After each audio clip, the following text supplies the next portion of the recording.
ঋষিকেশ বাবু, সুদর্শন বাবু দুজনেই এই প্ল্যান্টেশন যে হয়েছে, একদিকে নন ম্যানগ্রোভ আর একদিকে ম্যানগ্রোভ, এটা হচ্ছে দুজন উদ্যোক্তা। মানে এনারা ছাড়া এই জায়গায় প্ল্যান্টেশনটা করা অসম্ভব ছিল। প্রধানের সাথে কথা বলা থেকে শুরু করে পুরো জায়গাটা ম্যাপিং করা, গাছ লাগানো, গাছে জল দেওয়া, পুরোটাই ওনারা ছিলেন। তো মানে আমার আপনাদের দুজনের কাছে প্রশ্ন, যে আপনার এই উদ্যোগটা যে নিলেন যে এখানে এরকম গাছ লাগাবো আমরা, এটা মানে কেন, কি ভাবনা থেকে?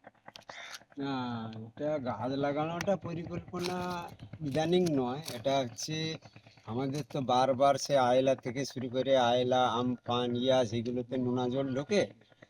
এই যে কংক্রিটের ঢালাই বাঁধটা, মানে এই যে বাঁধটা, এইটা হওয়ার পরিকল্পনা যখন চলছিল, আমাদেরও পরিকল্পনা ছিল যে এই যদি এত বড় একটা উঁচু করে যদি বাঁধ হয়, এর যে ভেতরের যে ঢালটা পাওয়া যাবে, তা ওটাতে যদি আমরা কিছু বৃক্ষরোপণ বা সবুজায়ন বিভিন্ন রকম করতে পারি, তাহলে মাটিটা আপাতত ধুয়ে যাবে না, চিরস্থায়ী হবে। কি ভবিষ্যতে কিছু গাছ লাগালে ওই গাছ থেকেও কিছু একটা ইয়ে পাওয়া যাবে। তারপরে গাছ তো বিশেষ করে আমাদের অক্সিজেন যোগায়, ওটাতে এমনি। তারপরে বাঁধটাতে যাতে না ক্ষয়ে যায়, মাটিটাকে ধরে রাখে। এবারে এই গাছ সম্পর্কে ম্যানগ্রোভ, এই নেচার মেটস ক্লাব, ও বললো যে কাকু আপনারা একটা লিখিতভাবে আবেদন করুন নেচার মেটসে, এবং সেটা মাস পিটিশন করুন। তা আমরা বসে লিখে কিছু লোকের সই টই করে ওখানে নেচার মেটসে দিয়েছিলাম যে যাতে এটা করা যায়। তা সেদিক থেকে নেচার মেটস থেকে আমরাও সাড়া পেয়েছি, ওনারা করেছেন। মানে এই যে গাছটা যে লাগানো হলো, এটাতে মানে স্থানীয় লোকজনদের কি, মানে কেমন তাদের বক্তব্য, স্থানীয় কি তাদের লোকজনদের ভাবনা? সেরকম লাগানো হচ্ছে ভালো, হুম, সব ভালো, কিন্তু তাদের একটু সহযোগিতা, মানে গাছটায় জল দিতে তার বাড়ির পাশে লাগিয়ে দিয়েছি, তাকে বলছি যে এগুলো তুমি ভোগ করে, হুম, তুমি এর ফলটা খাবে, তুমি দুটো গাছে জল দাও। সেটাই তারা করছে। আর তাদের বুঝিয়ে বুঝিয়ে বাড়ি বাড়ি গিয়েও বলেছি আমার, তাদের বুঝিয়ে বুঝিয়েও হচ্ছে। মানে এরকম একটা পরিস্থিতি। গাছ লাগানোর আগে এই জায়গাটা কি অবস্থা ছিল, কি এই না, বাঁধটা? এটা তো জমি, এটা তো মাঠ ছিল। শালি মাঠ জমি, ছিল। এটা শালি জমি, আমাদের চাষবাস হতো। আর এই যে ম্যানগ্রোভ যে লাগানো হচ্ছে, মানে এই যে বাঁধ, এটা কি হচ্ছে না, বাঁধ যে বাঁচানো হচ্ছে ম্যানগ্রোভ লাগিয়ে, এটার ব্যাপারে? ম্যানগ্রোভ যে গাছগুলো উঠবে, ওই গাছের তো একটা শিক আছে, ওই তো একটা মাটি ধরে রাখার ক্ষমতা মাটি রাখে। ধরে ক্ষমতা রাখে। ম্যানগ্রোভটা করলে যাতে ওই ভাঙনটা রোধ হয়, হ্যাঁ, তার জন্য হচ্ছে এই ম্যানগ্রোভটা আমরাও না, চেয়েছি। এদিক থেকে শ্যামসুন্দর খুব খুব লেগে আছে, আমি দেখলাম। হ্যাঁ, সবসময় লেগে আছে। ম্যানগ্রোভের দিকে, ম্যানগ্রোভের মানে দিকে কোন মাটিতে হ্যাঁ, কোন গাছ বসানো যাবে, বসানো যাবে, এই মানে অভিজ্ঞতাটা আমাদের তো ওই শ্যামসুন্দরের খুব অভিজ্ঞতা ভালো নেই, আছে। কিন্তু শ্যামসুন্দর ওর ওই অভিজ্ঞতা আছে। ও তো ওইগুলো করে, যে ওই সব যে সব জাতের ম্যানগ্রোভ সব মাটিতে সব লাগানো মাটিতে হয় হবে না, না। হয় না, দেখে। হয় না। নরম লেয়ার আছে, শক্ত কোন লেয়ার আছে। জায়গাতে কিরকম মাটি দরকার, কোন জায়গাতে কিরকম মাটিতে কি চারা হবে, সেরকম প্রায় করে দিন ও আসছে, লাগায়। করছে মোটামুটি।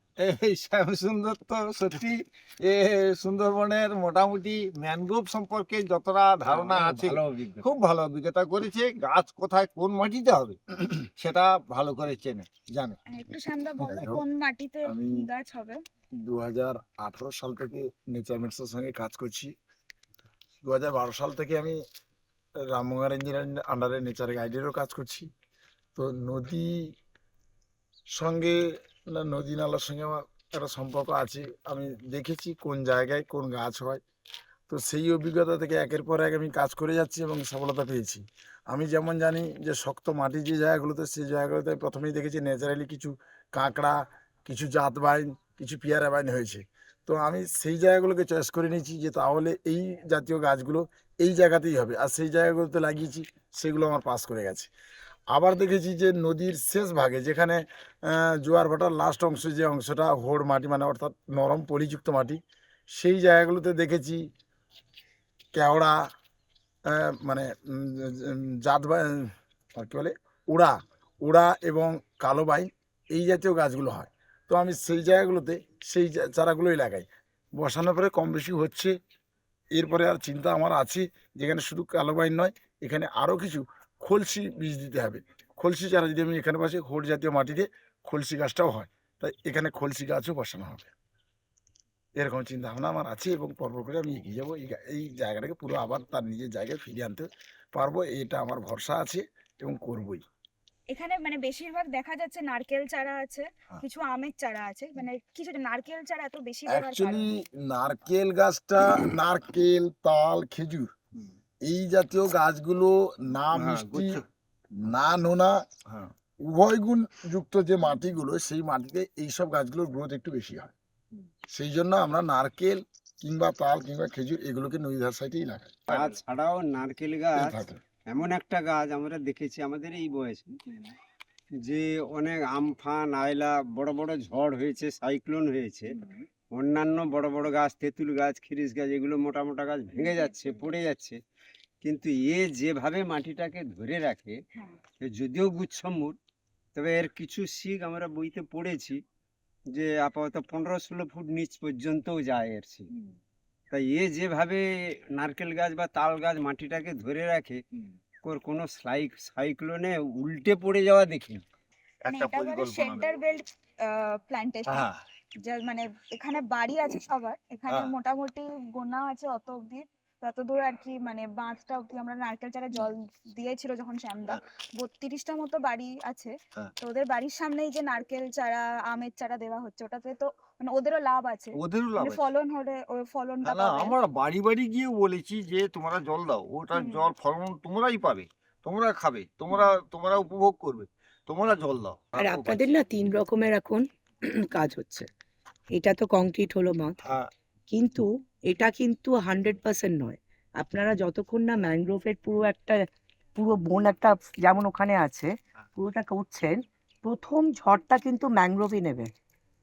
ম্যানগ্রোভ নেবে, কারণ বাঁধ কিন্তু ক্র্যাক হতে পারে, বাঁধ কিন্তু আমফানের মতো জিনিস, বাঁধ ক্র্যাক হয়ে যাবে। হ্যাঁ, করে তো নিই। প্রথম ম্যানগ্রোভ নেবে, ম্যানগ্রোভের পরে বাঁধ যতখানি বাঁধার বাঁধবে, তারপরে এই শেল্টার বেল্ট প্লান্টেশন আপনাদের যেটা আপনি বললেন একদম ঠিক, যেটা বললো যে নারকেল গাছ এই গাছ কখনো পড়ে যায় না, করে ওরা যাই। পুরো আঁকড়ে ধরে থাকে।